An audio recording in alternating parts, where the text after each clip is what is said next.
Bonjour tout le monde. Aujourd'hui, j'espère que vous allez bien. On va commencer par les questions, les formulations de base de politesse. J'espère que vous allez bien. En fait, aujourd'hui, le sujet que j'avais envie de vous parler pour la conférence, c'est l'islam, parce que dans les dernières semaines, il y a eu au Québec, entre autres, des élections et évidemment le débat identitaire, religieux, étatique est, est apparu. Ça fait 10 ans que ça dure au Québec, donc je voulais vous en parler un petit peu parce qu'évidemment, ce débat-là cible surtout les femmes musulmanes. Donc, je voulais vous en parler un petit peu parce que, en plus, j'ai pris déjà des trucs qui étaient sur le blog, donc ça se peut que vous en ayez entendu parler ou que vous l'ayez lu en fait. Mais j'ai apporté de quoi de neuf dans ce que j'ai écrit. Donc, c'est ça, je vais vous parler de ça. Donc, en fait, brièvement, on va commencer avec les concepts, évidemment. Mais l'islam, en fait, c'est une religion qui était, pour ceux qui ne savent pas, qui est apparue il y a quand même 1400, j'ai pas l'année précise, 1439 années, à peu près. Du moins, ça, c'est léger. Donc, elle est apparue un petit peu avant même, qui est apparue au 7e siècle du calendrier grégorien. Donc, 610 années après la naissance, après l'an zéro. Donc, les musulmans considèrent que tous les prophètes qu'on entend parler, Abraham, Moïse, Jésus et bien d'autres, font partie de l'islam. Évidemment, le plus important pour les musulmans, c'est Mohammed. C'est lui, parce que c'est lui qui a eu les révélations coraniques, c'est lui qui a enseigné l'islam, en fait, au premier musulman, qui a donné l'exemple et le ton pour qu'est-ce qu'est l'islam, en fait. Donc, évidemment, c'est sûr que c'est né en Arabie Saoudite. Mais maintenant, l'islam, c'est vraiment partout dans le monde. D'ailleurs, le pays, je l'ai pas écrit dans le document, mais le pays où il y a le plus de musulmans, c'est l'Indonésie. C'est même pas un pays... En fait, 20% des Arabes sont musulmans. Puis le reste des musulmans, en fait, c'est des gens d'ailleurs. La très grande majorité viennent d'Asie. Évidemment, l'islam, si on traduit l'islam en français, c'est soumission. Ça réfère aussi à la paix. Mais c'est pas la soumission à l'homme, évidemment, c'est la soumission de l'homme par rapport à ce que Allah nous impose. Donc, évidemment, les musulmans, ce sont ceux qui pratiquent l'islam. Souvent, quand on lit les documents aussi, surtout s'ils viennent de la France ou qui sont traduits en France, on voit le nom, au lieu de voir Mohammed, on voit Mahomet. Et faut pas... C'est parce que, en fait, Mohammed, ça signifie le loué, le digne de louange. Donc, quelqu'un à qui on doit le respect. Mais Mahomet, en fait, ça veut dire l'inverse. En arabe, on dit Mahoumid. Je sais pas si je le prononce comme il faut. Des fois, j'ai un petit peu tendance à skipper mes H en arabe. Et ça veut dire le nom béni. C'est qui est un non-sens, en fait, par rapport au prophète qui, lui, c'est quelqu'un... Si on lit moindrement son histoire, on voit que c'est quelqu'un qui a beaucoup de... il y a vraiment une bénédiction sur lui, donc lui dire que ça fait que c'est non béni, ça ne fonctionne pas, c'est un non-sens. C'est un gros manque de respect, c'est une insulte en fait, aussi, envers le prophète. Dans l'islam aussi, il y a 5 piliers à respecter, c'est 5 piliers importants de l'islam, parce qu'il y a les 6 piliers de la foi que je vais parler juste après, un petit peu après. Le premier pilier, c'est le plus important de tout. C'est ce qui fait que on devient musulman quand on se convertit, ou on l'a fait dans toutes les prières aussi. C'est comme on renouvelle notre foi. Avec ça, c'est l'attestation de foi, la shahada en arabe. Quand on atteste qu'il y a juste un Dieu puis que Mohammed c'est son prophète. Donc, il y a ça. Après, il y a la prière qu'on fait 5 fois par jour. Il y a des prières surérogatoires donc qui sont pas obligés de faire. On n'est pas obligé. Mais c'est bien de les faire. Ça complète. Ça peut réparer. On a des prières ou les prières obligatoires. Donc, c'est quand même bien de les faire parce qu'on a On croit qu'il y a plus de récompenses là-dedans. Il y a le Ramadan que je vous ai déjà parlé dans le passé. J'ai fait une conférence là-dessus. Donc, le fait de jeûner le mois de Ramadan. Donc, un mois entier, 29 ou 30 jours selon les années. Il y a le monde légal aussi qui fait partie des piliers. Enfin, le monde légal, on appelle en arabe, c'est zakat. C'est quelque chose qu'on donne aux nécessiteux, qu'importe. Une année, on peut être dans l'aisance, mais le lendemain, on a un accident, on a besoin d'aide, on a besoin d'argent, on a besoin de ressources. Ben, on peut en donner à ceux qui en ont besoin, même qu'importe qui en a besoin. Il y a différentes formes de monde. Oui, bon, je l'ai bien dit. Je suis en train de me dire, je l'avais pas bien dit, mais oui. Donc, il y a celle, justement, à la fin du Ramadan, l'Aïd al-Fitr, il y a celle qui est comme... il y en a différentes, qu'importe, là. Parce que si on commence à rentrer là-dedans, c'est quand même très légal, très technique. Je vous partagerai le lien aussi sur... qui l'explique bien. Sur Janatou Atfal. Il l'a en français, en anglais, en arabe, donc qui peut l'expliquer. Il y a le pèlerinage à la Mecque qu'on doit faire au moins une fois si on a les moyens. Parce que les prix, mais en fait, sur les 5 piliers, il y en a 4 qui peuvent être facilités selon la situation.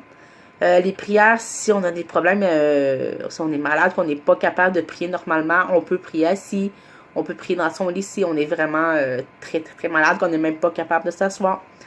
Donc, ça m'est arrivé souvent quand, genre, t'as une gastro, t'as pas forcément le goût d'être assis, mais il faut que tu fasses les prières pareilles. Ben là, tu peux t'arranger pour prier sans trop avoir mal au cœur ou faciliter la prière. Donc, le Ramadan aussi, si t'as une maladie qui t'empêche de jeûner, ben tu ne jeûnes pas. Ça, je l'avais expliqué de mémoire dans le document. Le monde légal, vu que ça va, l'argent va aux nécessiteux, ben le don va aux nécessiteux.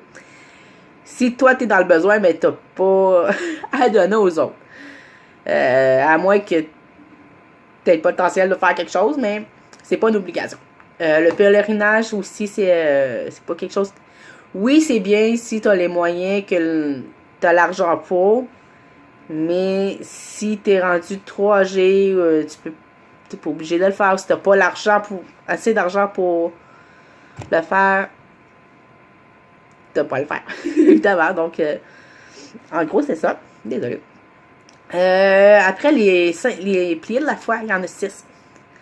Il y a le fait de croire à l'unicité d'Allah, qui a un petit peu lien, qui a en fait le lien avec la Shahada, le premier pilier de l'islam, la Shahada qui dit qu'il y a un seul Dieu qui est unique. Donc, il faut croire en ça. Il y a le fait de croire que il y a un Seigneur, une divinité, que Allah, en fait, il y a plusieurs noms. On en connaît 99. Il y en a d'autres de cachés qu'on ne sait pas, qu'on va savoir plus tard.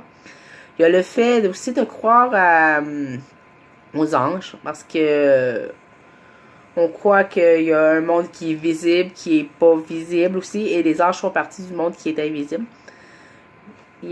Encore là, c'est encore très vague, c'est très vaste comme sujet aussi. Il y a la croyance aux livres célestes, qui en fait la Torah, la Bible et le Coran. On parle de ceux qui sont authentiques, qui ont... Allah vraiment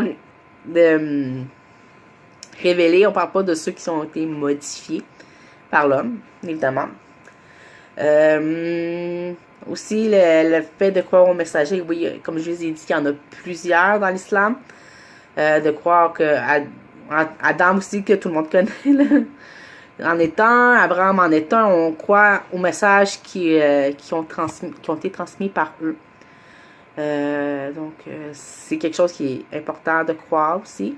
On peut pas dire lui, non, oui, lui on le croit, mais pas lui. Faut vraiment tous les croire, les considérer. Parce qu'ils ont tous transmis un message à leur manière. La foi au jugement dernier, les musulmans croient que à un moment donné, le monde tel qu'on le connaît aujourd'hui va se terminer, mais qu'il y a une vie après. Et que durant ce moment-là, on va rencontrer Allah, on va être jugé selon ce qu'on a fait de bien, ce qu'on a fait de mal. Et c'est à ce moment-là qu'on va savoir où on se termine. La foi aussi au destin, qu'il soit bon ou mauvais. Donc, en fait, tout ce qui nous arrive de notre naissance à la mort arrive pour quelque chose, n'arrive pas pour rien. Même si nous, on considère des fois que c'est mauvais, genre une perte d'emploi ou un accident quelconque, ben c'est quand même quelque chose qui peut être bénéfique à long terme. Ben sous le coup, c'est sûr qu'on s'en rend pas toujours compte. Puis bon, on a des frustrations et c'est tout à fait normal aussi de faire comme ah ok oui, mais faut pas perdre espoir, faut pas perdre espoir et avoir patience. Évidemment, il y a beaucoup de débats aussi qui sont liés à l'islam, vraiment qu'on en parle, et c'est justement un peu ce qui se passe au Québec depuis 10 ans, en fait. Il y a beaucoup... en fait, depuis 10 ans, ce qu'on entend beaucoup, c'est que la femme musulmane est soumise à l'homme et à cause de l'égalité homme-femme, il faut absolument qu'elle enlève son voile, elle n'est pas égale à l'homme. Mais en faisant ça, en gros, c'est que justement, on la discrimine, on lui dit qu'elle n'aime pas sa place ici. Donc, c'est un petit peu délicat comme sujet parce que personnellement, les femmes musulmanes que je connais n'enlèveront pas leur voile parce qu'elles ont décidé elles-mêmes de le mettre. Puis, je l'ai pas écrit là-dessus, mais c'est vraiment une petite opinion personnelle. C'est tellement frustrant quand, dans un débat, quelqu'un qui essaie d'avoir raison pour dire que la femme n'est pas égale à l'homme et blablabla, qu'elle doit absolument enlever son voile. C'est, ouais, mais en Iran, puis en Afghanistan, puis l'Arabie Saoudite, si on n'est pas là-bas, on est au Québec, c'est autre chose. En Occident, c'est autre chose. On peut pas comparer avec des pays qui ont une autre mentalité.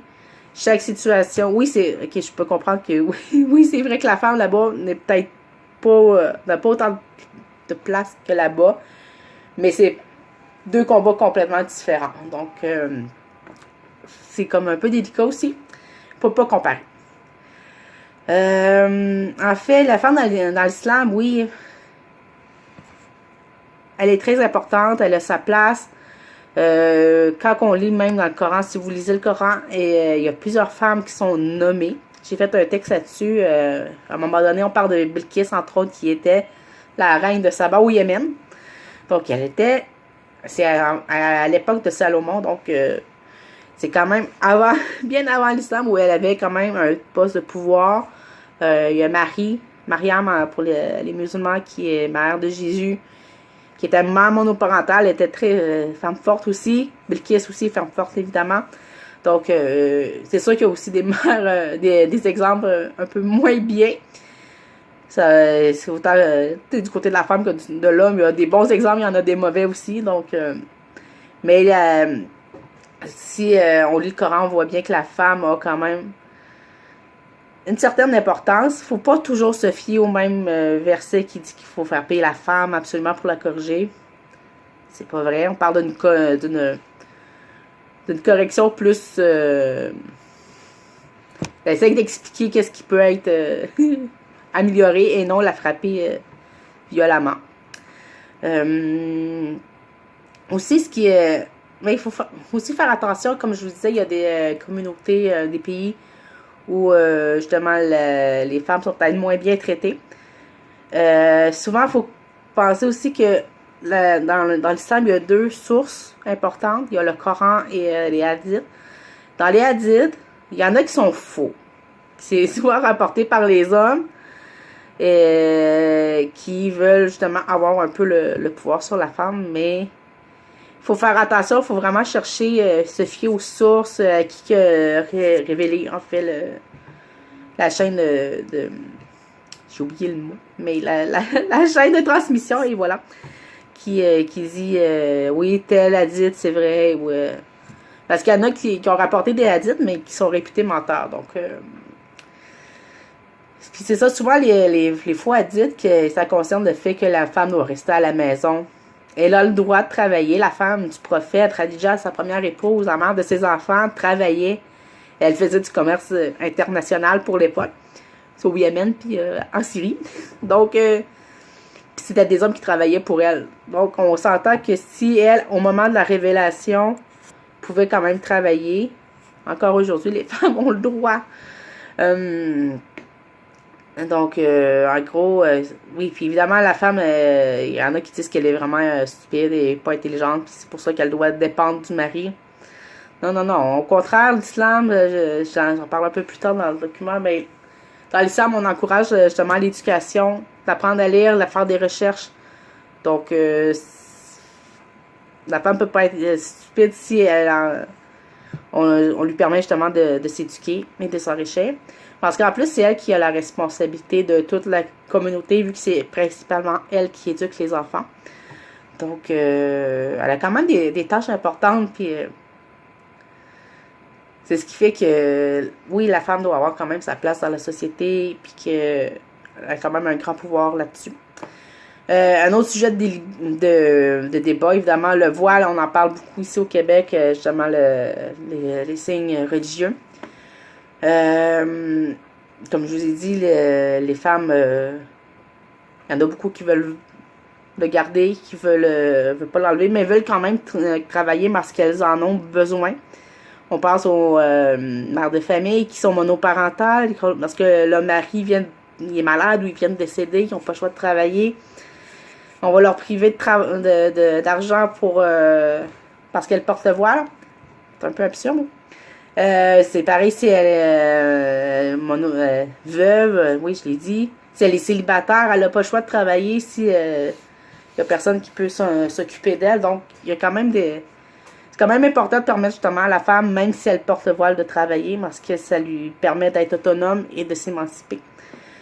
Ben, pour ceux qui se demandent pourquoi la femme ne met pas le voile à la maison, c'est parce qu'en fait, techniquement, la femme voilée, elle doit garder le voile devant ceux qu'elle considère comme des inconnus. Donc, ceux qui ont pas de lien direct. Par exemple, moi, si j'enlève le voile, ça va être devant mon mari, si j'en ai un, mon père, mon frère, mes grands-parents, mes grands-pères, certains oncles, ceux qui sont genre les frères et sœurs de mes parents, mais pas les oncles par alliance. J'ai le droit devant mes enfants. Si j'ai un fils, j'ai le droit d'enlever devant. Si j'ai mon beau-père, j'ai le droit. Et même si comme le père de mon ex-mari qui est décédé, j'ai le droit de ne pas me voiler devant lui parce que c'est encore comme mon beau-père. Donc, mais le frère de mon ex-mari, je dois quand même porter le voile. Bref, il y a quand même des catégories. Donc, si, désolé pour la publicité pour l'université de Sherbrooke.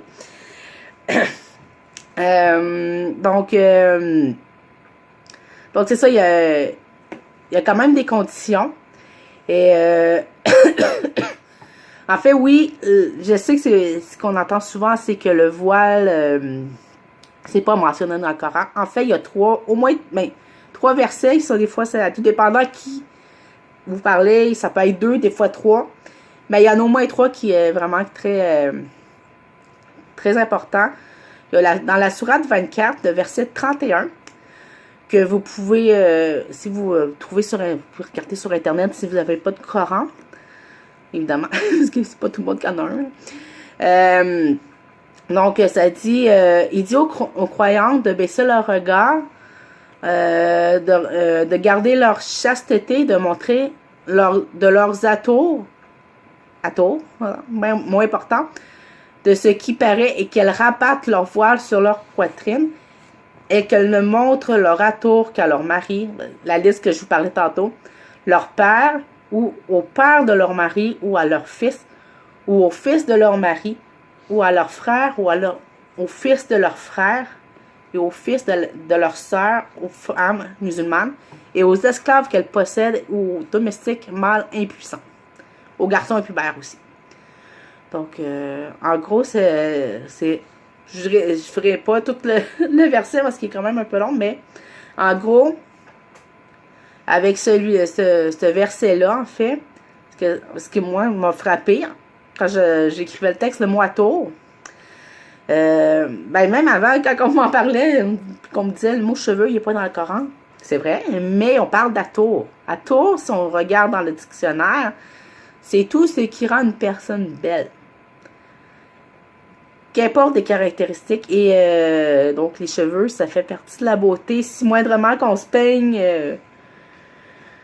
souvent les femmes, vous allez le voir, ils vont se peigner d'une manière justement à se sentir belle, mais si elles se sentent belles, ça paraît, ça se reflète. Et les hommes, ben, ça peut... Mais bon, c'est sûr que ça suscite le désir quand la personne est belle, qu'importe. Donc... puis il y a l'expression aussi sur leur poitrine qui est selon le site Islam FR. En fait, qui en paraît, c'est ce qui est conforme pour eux à la loi islamique, à la charia. Il y a l'expression aussi sur leur poitrine qui inclut la tête et le cou. Donc, comme vous voyez, moi, même si j'ai présentement pas le voile traditionnel, ben jamais je vous enlèverai, je vous montrerai mes cheveux en enlevant ma capine. Ça marchera pas. Même quand je sors, que des fois, je fais juste comme aller sur mon balcon, mais je porte quelque chose de plus léger. Je serai pas... je me mettrai pas le voile comme je fais habituellement. Il y a la sourate aussi 33. Ouais, verset, la sourate 33, il y a deux versets, le 53 et la 59, là, qui dit justement, qui parle du voile, qui dit... il y en a un qui parle vraiment, le 53, qui dit vraiment par rapport aux femmes. Fait que lui, des fois, il compte comme étant un verset par rapport au voile, d'autres non. Mais ils disent justement quand on veut parler aux femmes du prophète, qu'on veut demander à pas forcément du prophète, mais parler à une femme, il faut le faire derrière un rideau. Donc, quand il y a une protection entre l'homme et la femme, donc là, voilà. Oh, désolé. C'est vrai, bonjour. Oui. J'ai accroché mon bureau, désolé. Sinon, le verset 59, ils disent aussi au prophète, dis à tes épouses, à tes filles et aux femmes des croyants, donc vraiment à la communauté musulmane au complet, du moins pour les femmes, on s'entend, la moitié, de ramener sur elles leur grand voile, elles en seront plus vite reconnues et éviteront d'être offensées. Donc, oui, le voile doit être porté si on se fait à ça, mais il y a quand même aussi un verset qui dit dans le Coran, dans la sourate 2, verset 256, qui dit que nulle contrainte en religion, donc on peut pas forcer quelqu'un à le faire.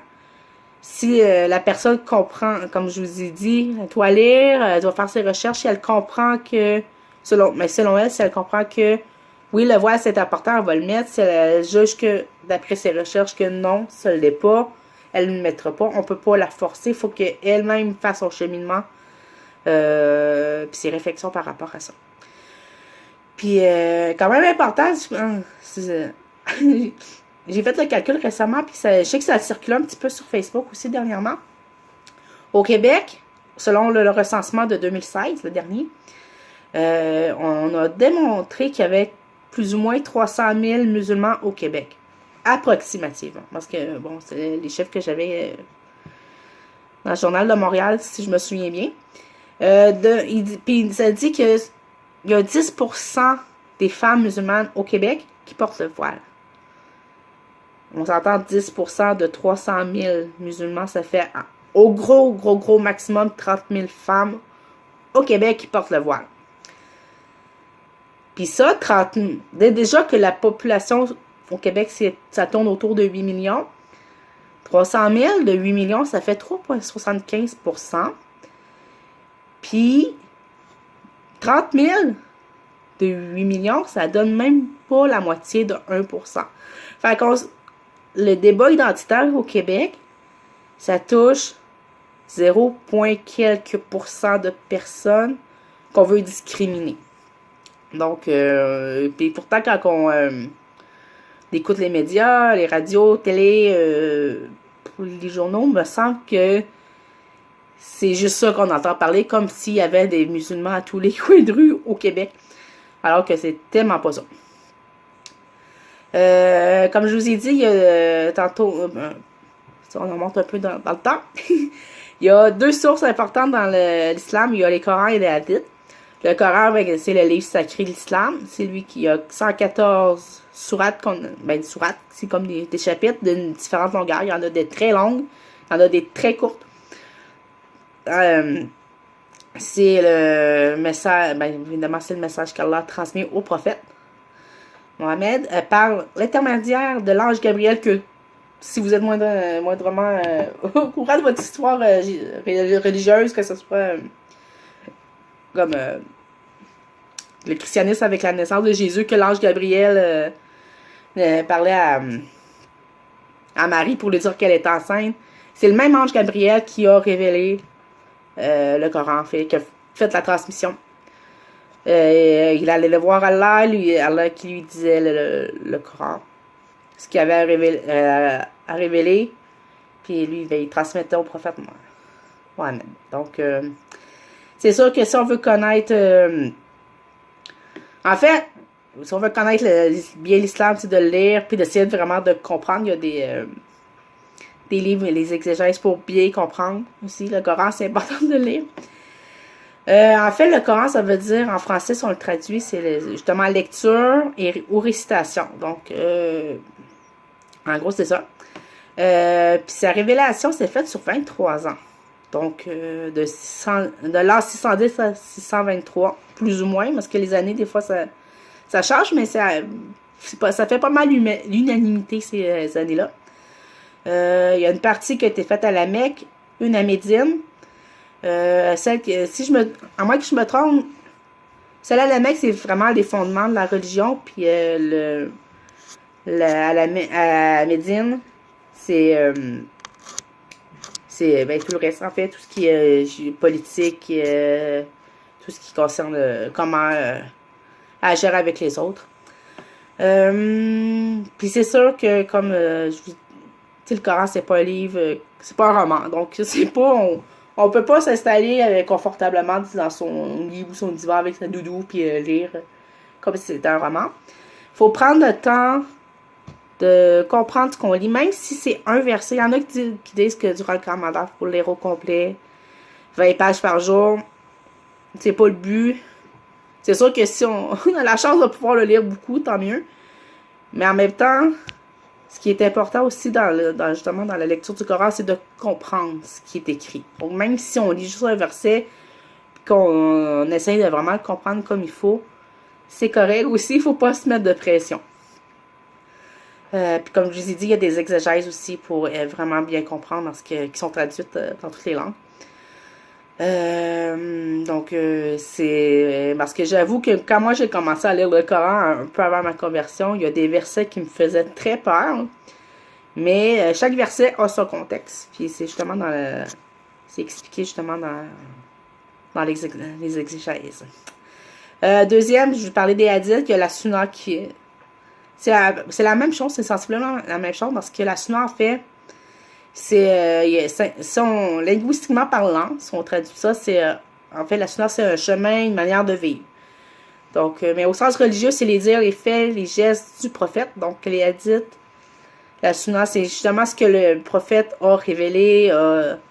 Des fois, que c'est des compagnons qui allaient le voir et ils disaient « Ah, mais tel aspect, je comprends pas, peux-tu me l'expliquer? » Puis le prophète expliquait, c'est un peu un complément du Coran, en fait. C'est ça, comme je vous ai dit, la lecture, le premier verset qui a été révélé dans le Coran, ça dit... Je tiens à dire que le prophète est quand même était analphabète, en fait. Donc, la première fois que l'ange Gabriel est venu voir le prophète, il lui a dit, lis, s'il te plaît, lis. Puis le prophète est en panique, il était comme, mais non, je peux pas lire, je suis analphabète, je suis pas capable. Puis l'ange Gabriel, l'archange Gabriel, vraiment insistait. Donc, oui, c'est pas pour rien qu'il s'est sorti en premier, c'est justement parce qu'il faut lire, faire nos recherches, c'est super important. Puis en fait, il y a Tariq Ramadan qui disait qu'en analysant ce que Mohammed a pu dire en telle ou telle circonstance, ou comment il a agi, ou encore ce qu'il a approuvé, nous sommes à même de mieux comprendre le sens et la portée des injonctions divines. De la même façon, les juristes se sont efforcés de dégager, à partir des dires, des faits et des décisions du prophète, les principes qui devraient permettre aux musulmans de vivre avec leur temps ou leur environnement, tout en restant fidèles à son enseignement. Donc, on a beaucoup l'idée que l'islam, c'est une religion très rigide, très immobile, c'est vraiment fixé dans le temps, puis on vit encore comme en l'an 610, hein, quand c'est arrivé. Non, c'est pas vrai. L'islam s'adapte aussi à l'environnement. Si c'est possible d'aller travailler et de faire nos prières malgré tout, on s'arrange pour faire ça discrètement sans que personne ne le voie. Donc, du coup, personnellement, moi, ça m'a jamais gêné. C'est juste qu'il faut trouver l'endroit idéal pour le faire. Donc, en gros, c'est ça. Ce qu'il y a eu. En fait, quand les projets de loi qui existent au Québec, n'étaient pas en fait de projets de loi et tout, la Charte des valeurs, le projet de loi 62 des libéraux, la Charte de valeurs, c'est dans le PQ, pour ceux qui ne savent pas. Donc, ces projets de loi-là, c'est assez discriminatoire parce que justement, même s'il y a beaucoup de monde qui ne croit pas, là, je pense, tu vois, dans la très grande majorité des cas, au Québec en tout cas, c'est quelque chose, un choix personnel.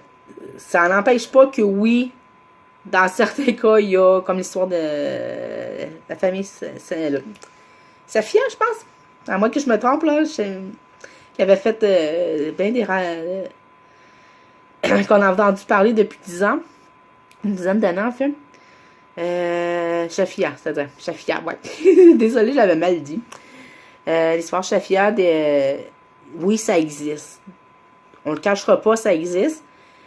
Mais au Québec, c'est une minorité. Ailleurs dans le monde, c'est autre chose parce que le contexte géopolitique, religieux est autre chose.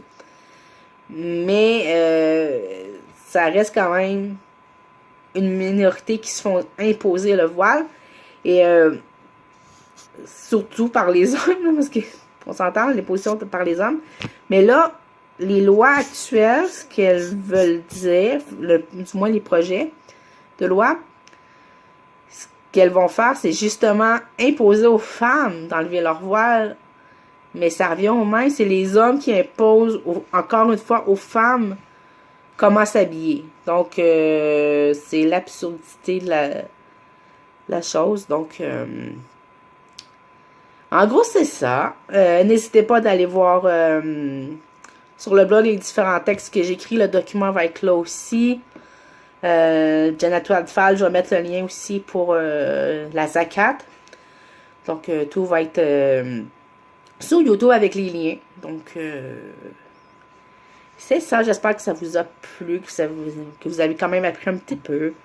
Donc, à la prochaine. Si vous avez des questions aussi, n'hésitez pas à m'écrire.